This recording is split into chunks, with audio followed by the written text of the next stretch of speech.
Nggak ada di sini. Adanya di laboratorium. Coba tantang mereka, ajak mereka ke luar ruangan, tunjukkan virusnya sama saya. Itu kalau kamu bisa tunjukkan, baru sama-sama kita bareng-bareng divaksin. Pak, kalau kita bicara soal hantavirus, Bapak melihatnya isu hantavirus ini apakah memang sebuah virus yang baru yang katanya disebabkan oleh tikus, atau sebenarnya ini ada arah ke arah bisnis kesehatan lagi, Pak? Sekali lagi saya ulangi, mereka sudah punya katalog. Pilihan kata-katanya tergantung dengan seperti apa cerita yang akan di outbreak atau akan didengungkan, gitu kan? Sehingga mereka memilih kali ini, kemarin mereka milih Nipah. Nipah ketika rakyat aware, tidak peduli atau tidak terlalu memusingkan, maka dia mencari cara lagi. Lalu muncullah namanya hantavirus, ya, yang mana adalah dia juga sudah punya buku, ya, literatur berupa prioritas patogen, ya. Dan begini, dari nomenklaturnya saja, dari namanya saja, dalam bahasa Ibrani hanta itu adalah omong kosong, kebohongan dan penipuan. Jadi untuk apa lagi didengarkan? Apa yang disebutkan dengan di kapal mesin vessel Hoirus, apa ya nama kapalnya? Hoirus, Hondius. Nah itu, ya itulah TKP yang mereka coba setting, ya, untuk membuat suatu cerita. TKP yang sudah disiapkan. Oh iya dong, udah disiapkan itu dan mainnya di areal internasional. Kenapa? Karena ada di atas laut internasional. Walaupun kapalnya berbendera Belanda gitu. Seandainya kita ikut di situ kita tahu. Masalahnya kita cuma dapat cerita. Jadi jangan percaya ketika Anda tidak mengalami sendiri. Gitu. Nah, saat ini kan katanya sudah ada warga Indonesia yang terdeteksi. Ya kan kata mereka. Kata dia. Kalau orang yang tidak ada bisa dibilang ada, yang ada bisa dibilang tidak ada. Ya. Masih percaya dengan orang yang kredibilitasnya diragukan. Kalau saya pembohong, Anda jangan percaya sama saya. Ada pepatah berkata, sekali lancung ke ujian, seumur hidup orang tidak percaya. Masa kelancunan ini dibiarkan terus-menerus? Ya, jadi jangan bodoh. Pertanyakan, kejar sampai ke titik nolnya. Jangan cuman ini begini. Ayo kita bareng-bareng, ajak saya. Ya, ketemu langsung. Kalau perlu saya ajak, saya peluk orang itu. Bapak ini berani peluk nggak? Gitu dong cara membuktikannya. Jangan cuma ngomong-ngomong di media doang. Makanya jangan selalu percaya dengan narasi yang sudah disiapkan.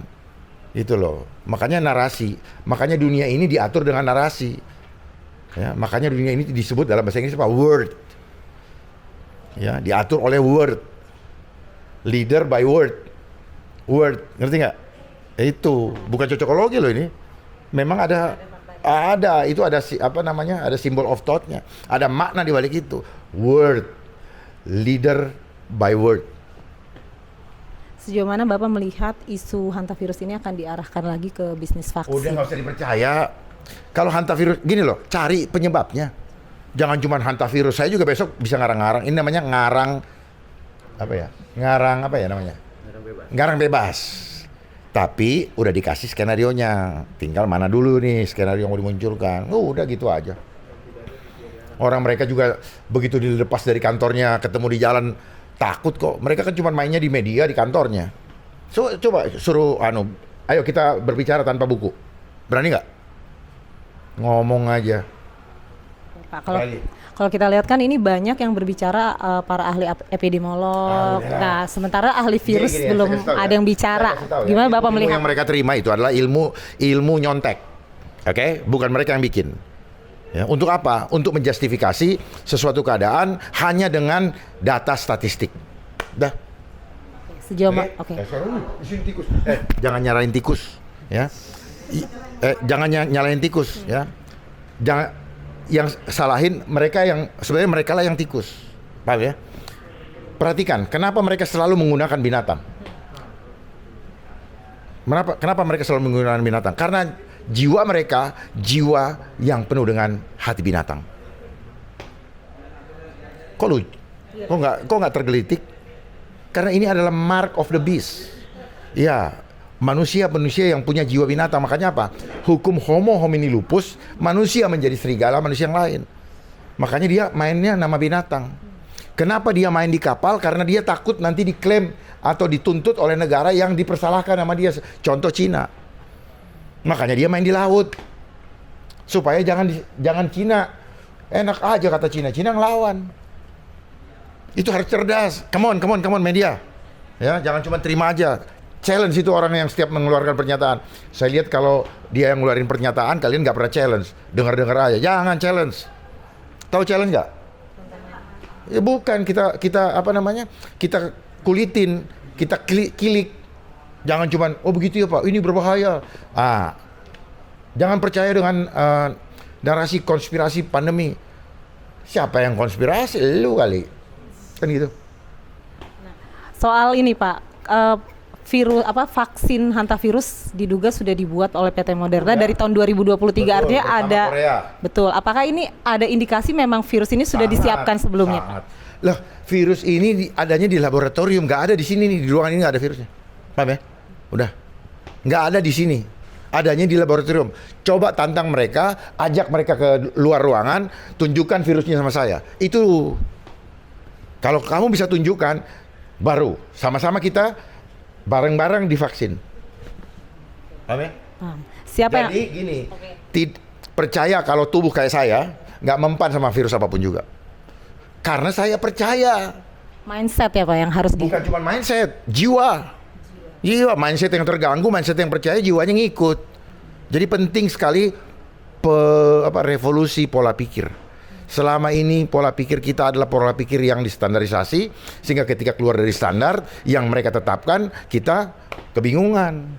Makanya saya ajak semua, kenali kemampuan dirimu, kenali itu. Semua perbaikan itu datang dari dalam, bukan dari luar. Dari luar itu justru merusak. Siapa yang paling diuntungkan dari narasi hantavirus Pak? Ya mereka-mereka yang berkaitan dengan obat-obatan, industri farmasi, Big Pharma. Iya kan mereka yang biayain semuanya kok. Kamu pikir WHO yang biayain siapa? Gitu. Makanya mereka larang itu ganja, supaya obat-obat mereka laku. Gitu bos, dimasukin dalam undang-undang. Oh ini narkoba, ya suka-suka dia lah. Enak kalau berkuasa mah, semua bisa kita atur.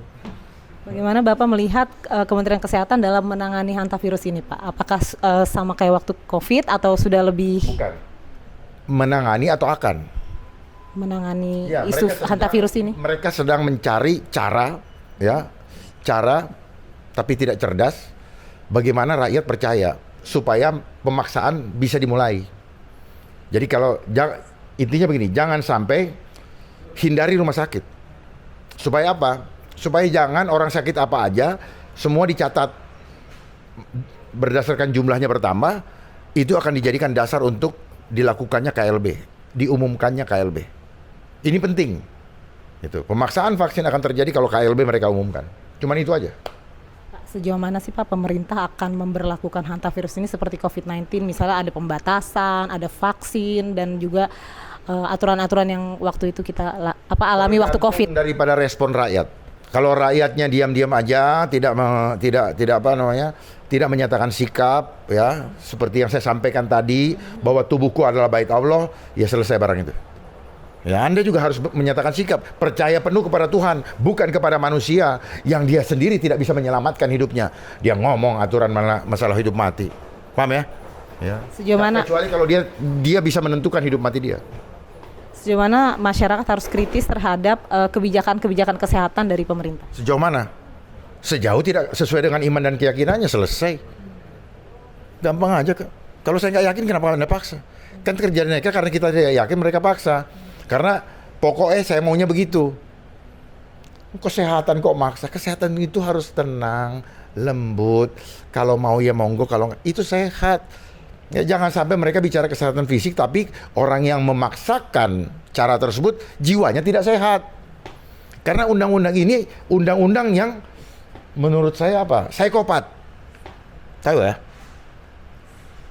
Ya, ini undang-undang psikopat. Orang undang-undang yang punya niat jahat tapi dia ingin ngerjain sesama manusia. Jelas ya? Siapa mereka mau ngatur hidup kita? Kecuali mereka bilang, memang saya sudah tidak percaya Tuhan, saya adalah bagian daripada sistem Dajjal ini atau Antichrist ini, ya sudah, jelas kan? Jadi nggak usah berpura menutupi apa di atas kemasan-kemasan aturan-aturan dan teori-teori yang kita sama-sama tahu lah, teorinya juga teori dikasih tahu kok, teori import, ngerti ya? Kalau Bapak melihat sejauh mana keberhasilan nantinya menyetir hantavirus ini seperti COVID-19, atau karena sekarang masyarakat sudah mulai belajar dari COVID-19 kemarin, artinya banyak yang justru tidak percaya, Pak? Masyarakat belajar. Kapan masyarakat belajar? Pengalaman COVID kemarin, Pak. Buktinya masih banyak yang percaya. Kalau dia belajar dari pengalaman COVID kemarin dan tahu bahwa itu adalah tipu-tipu, maka selesai barang itu tidak perlu lagi didengarkan. Jangan ikut-ikutan mengamplify. Kalian wartawan kok, saya kan ngikutin waktu zaman COVID. Kalian setiap jam 4 sore mengumumkan pecah rekor. Saya bilang, ini medali SEA Games atau apa? Kenapa? Karena dasarnya uang. Kalau kalian dasarnya uang, berarti yang punya uang yang main. Untuk apa? Untuk meroll out dia punya uang semakin banyak. Cuma gitu doang kok. Makanya saya tadi cek di rekeningnya mereka. Mereka itu ya, Pak? Ya mereka karena mereka yang ikut-ikutan pasti dapat duit. Kalau enggak, mana mau orang capek-capek, mendingan tidur di rumah. Mendingan jalan-jalan ke puncak, menikmati ini. Dasar kita adalah manusia material, sehingga pengejaran akan material membuat kita meninggalkan nilai-nilai kemanusiaan yang di situ terkandung nilai-nilai ilahi. Tubuh kita ini ada ilahinya loh. Kamu bisa begini-begini itu kan Tuhan yang menggerakkan. Akui kedaulatan Tuhan dalam dirimu. Kamu bisa mendengarkan saya ngomong dengan Tuhan kasih lobang di sini.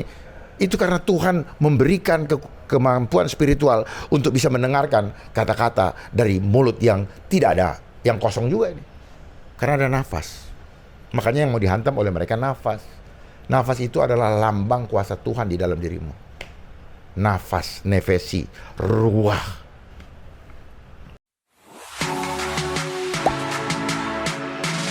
Gak sempet baca? Dengerin aja. Klik icon text to speech di okezone.com.